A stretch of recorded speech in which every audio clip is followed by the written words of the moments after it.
This video is sponsored by World of Warships. More about them in a little bit. Pregnancy, war, MMORPGs.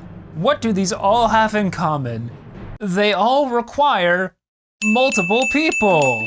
But if MMORPG multiplayer, why play MMORPG alone? This is a question philosophers dating back to ancient Greece have thought about for centuries and even years. And today, the topic of playing MMOs solo is still a big point of discussion. I mean, just look at all the videos about it already made. Luckily for you, I'm also going to make a video about it. In the recent past, we've seen tons of solo-oriented game modes added to MMORPGs, usually called solo self-found modes, where you can't group with people, you can't trade with people, you have to earn everything yourself. RuneScape calls it Iron Man mode because that's cooler. And while these solo challenge modes are a relatively new thing, solo play in an MMO kind of isn't. In the days of early MMORPGs before World of Warcraft, MMOs were largely unsoloable. EverQuest was a notoriously difficult and punishing game that really required grouping to make any sort of meaningful progress. The same goes for games like Anarchy Online with its sandbox-style punishing open-world PvP system. If you tried to tackle that game alone, you'd probably just die instantly. But with the release of World of Warcraft in 2004, everything changed. You could make significant progress on your character completely on your own. Almost every quest and early profession could be taken on without the help of anyone else, something the genre had never seen before. I mean, RuneScape existed since 2001 and was also a game that you could solo in a lot of ways, but people always seem to forget it, so I'm just gonna forget it too, I guess. World of Warcraft, whether the devs knew it or not, legitimized a valid way to experience MMORPGs that made the genre more accessible than it had ever been. So let me explain why lately it's been a very bad thing for these games. I want to make one thing clear though. I love playing solo. I would say it's the primary way I experience MMORPGs. Solo players and solo content have a place in MMORPGs. My issue is with the way devs are handling this content, either trying to outright stop people from playing solo or to cater to solo players a little too heavy-handedly. Both of these sides lose sight of what makes solo play in an MMORPG great. I also think that solo MMOs are... Sorry guys, this is the manifestation of my internalized anxiety. What are you doing here? Married? Oh, that's great. What's World of Warships? Sorry, not to cut you off, but I think it might be easier if you just possess my body and then speak through me. World of Warships is a free-to-play naval warfare simulation game available now on PC and consoles, and they're also the sponsor of today's video. You can download World of Warships right now at the link in the description, and if you use promo code BRAVO at registration, you'll get a huge starter pack full of things like 500 doubloons, 1.5 million credits, 7 days of premium account access, and a free ship once you complete 10 battles. Oh man, dude, that actually sounds really cool. How about I talk about the rest of World of Warships and you don't possess my body? It actually really scares me when you do that. Honestly, dude, the coolest thing I'm seeing about World of Warships is the new content released every single month. I mean, that's wild. There's things like new ships, new cosmetics, and more, and it's all tied together with these state-of-the-art graphics with dynamic weather, water textures that make the game look like the real deal. Oh, come on, man, don't possess me. Time to join the Discord and see what's going on in there. Dude, when I ask you not to possess me, please don't possess me. Download World of Warships now at the link in the description, and don't forget to use code BRAVO to get all those free goodies I talked about earlier. Part 1. Why we play alone. It's important that we figure out why people even choose to play solo in the first place. It's a topic that to this day confuses Redditors and forum posters, and those are some of the smartest people in the world. Like I said before, this is a well-treaded topic on YouTube, but I keep coming back to this talk at GEC by prolific MMO game designer Damien Schubert. Damien's worked on games ranging from Meridian 59, the first ever 3D MMORPG. He's also worked on The Sims Online, which is one of the MMOs ever made. And at the time of the talk in 2011, he was the lead designer on Star Wars: The Old Republic. Ever heard of it? You haven't? Oh, it's an MMO. Now Damien spends his time on Twitter complaining about protesters and giving his opinion on rap beef by saying, "You think Drake versus Kendrick is crazy? You should try listening to Fleetwood Mac."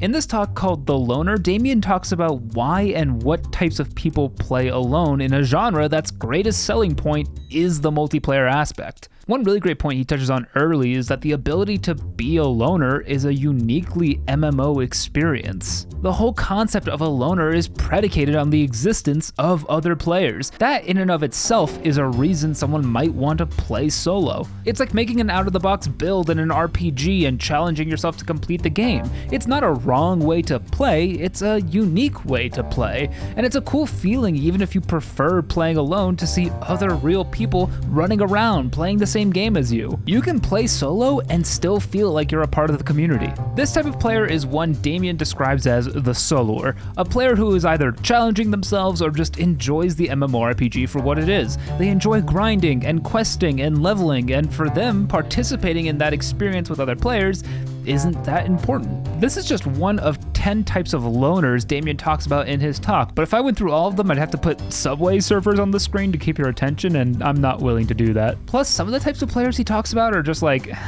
I don't want to call them wrong, but they're just like, interesting. No, I'm not putting Subway Surfers back on the screen. The first player Damien touches on is the new player. New players, I think, are the best example of a forgotten type of solo players. These aren't people who are necessarily choosing to play solo, or they might not even be people who want to play solo.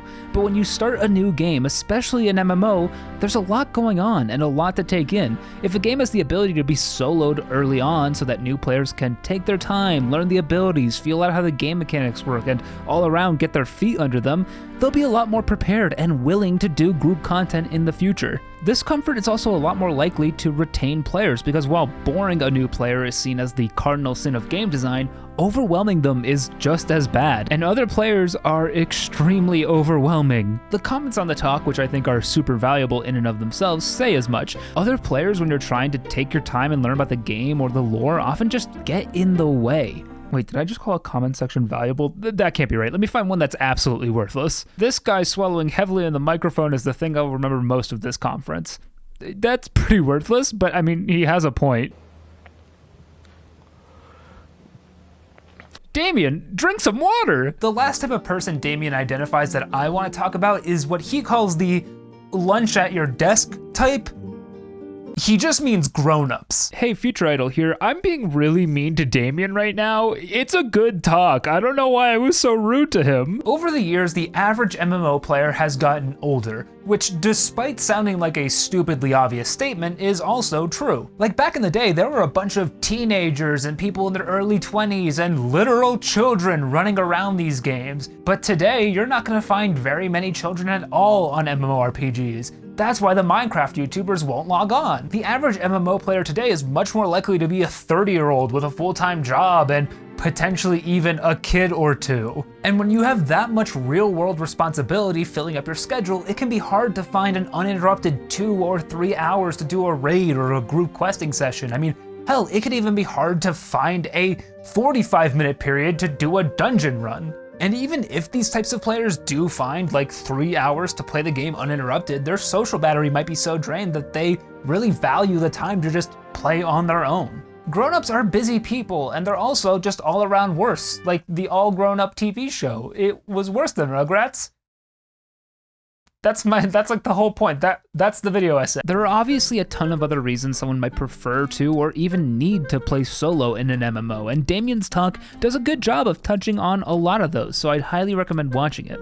I just felt the need to add this section to defend people like me who get told we're a paradox for playing an MMO mostly or entirely alone. But if I'm saying all of this to support solo style play, what's with the title of the video? Well, that's because of the thing that's about to pop up on the screen. Part 2, fixing I can't do an accent. As I've said multiple times in this video, the persistent multiplayer worlds of MMORPGs are their most unique and greatest selling point. There's a very good reason for MMOs to try their best to steer into group content. The content that takes up the most design, development, and QA time in any MMO is multiplayer content.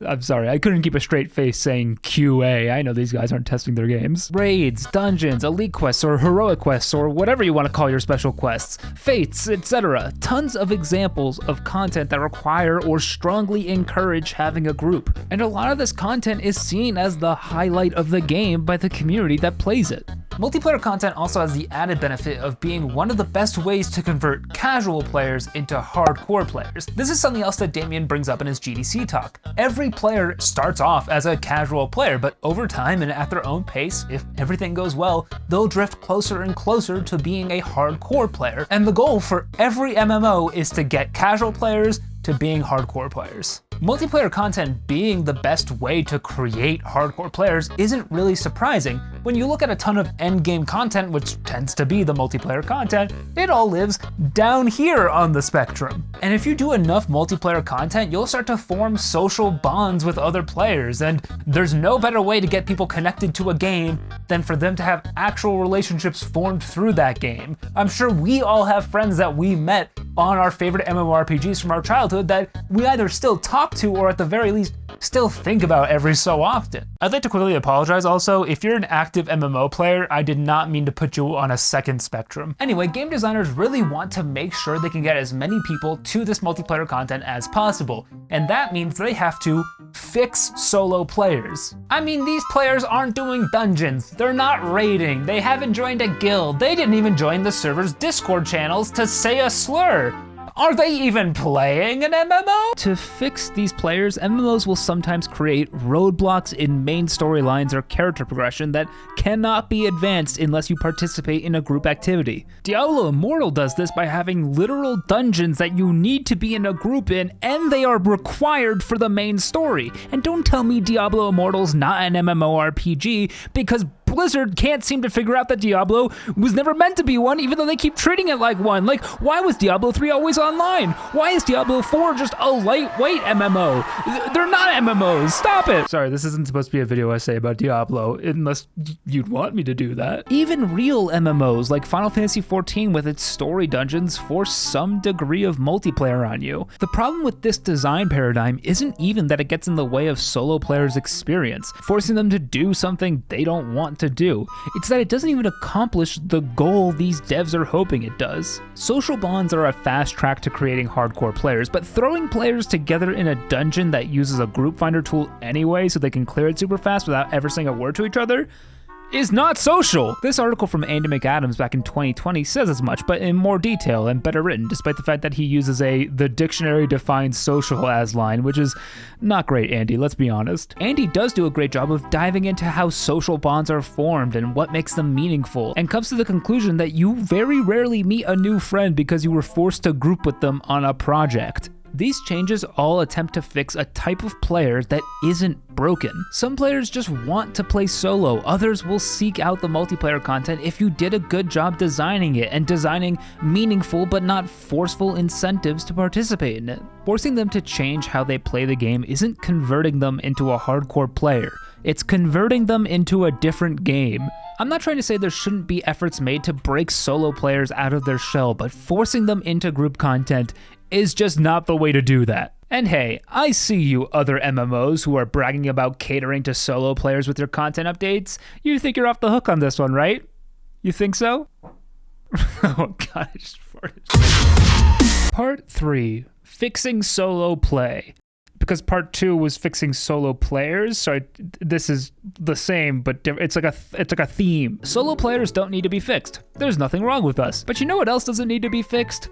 Solo play! Some MMOs have correctly identified that a strong solo player base is almost as, if not just as important as a strong social player base. For that reason, they've made sure to cater new updates to solo players either exclusively or in addition to the standard multiplayer crowd. This is a great thing to do if you're planning a new leveling zone or continent or quest line. Having interesting multiplayer content but making sure there's plenty to do as a solo player as well is great game design that has been done for decades in the genre at this point.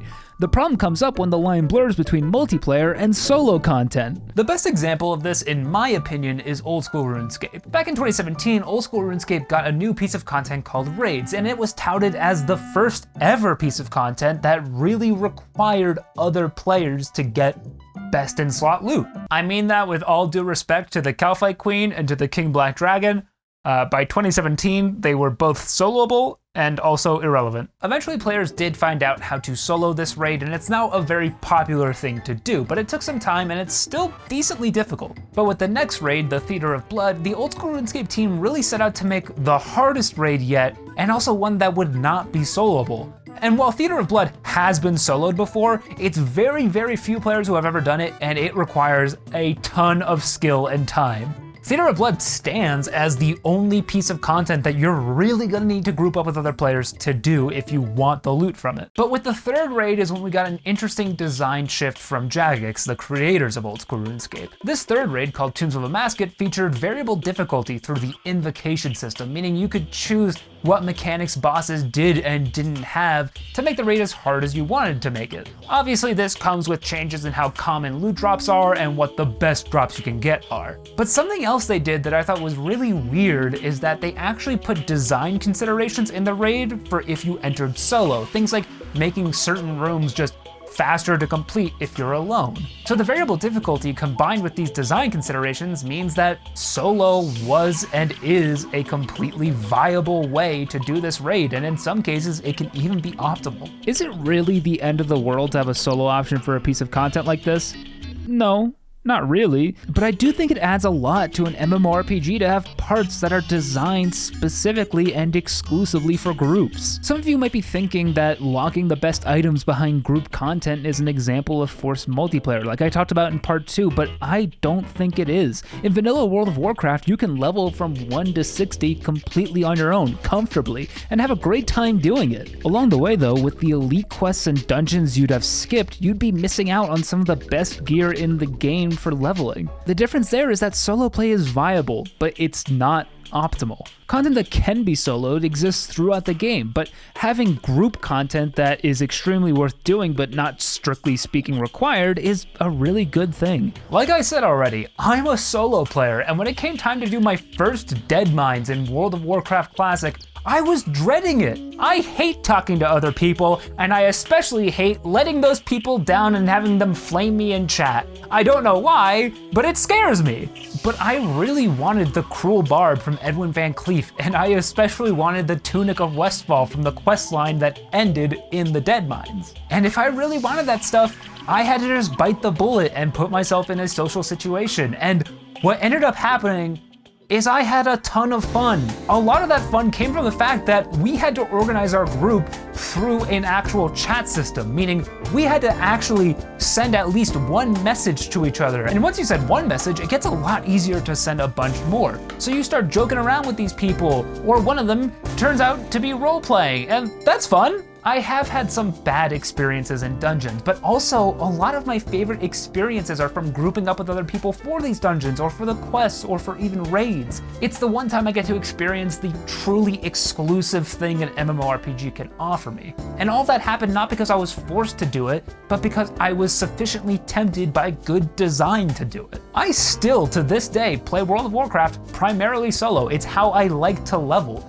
But I really love getting the chance to break that up with some group content that just feels good and feels natural. So the question becomes, how do we get more of that? Part 4. We literally already figured that out. It's like, what are you doing here, guys? Making solo play fun without making it required or hindering the multiplayer aspect of MMOs is a solved problem. RuneScape solved it. Guild Wars 2 solved it. World of Warcraft solved it. For some reason, these games, old and new, are now trying to force themselves to either be entirely soloable or entirely multiplayer. Solo and multiplayer are not at odds with each other. They're not harming each other. They can and have existed in MMOs for decades. Devs should absolutely continue to consider solo players when designing new content, but they should also remember when multiplayer content fits in best. They're designing an MMO. You'd be stupid to ignore the M. The analogy I made before about making a bad build in an RPG is exactly how solo play should be viewed.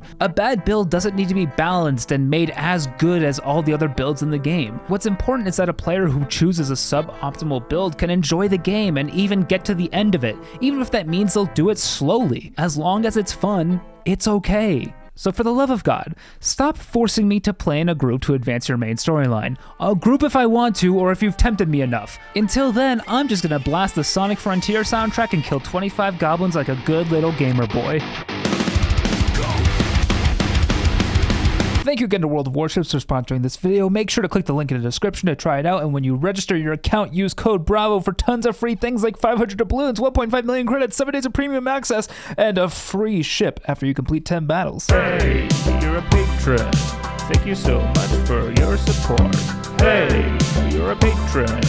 I like you very much, cause hey, you're a patron. Patreon is where you're at. You went to the URL in the description and you gave me your money, and that's pretty neat. Hey, you're a patron. Thank you so much for your support. Hey, you're a patron. I like you very much, cause hey, you're a patron.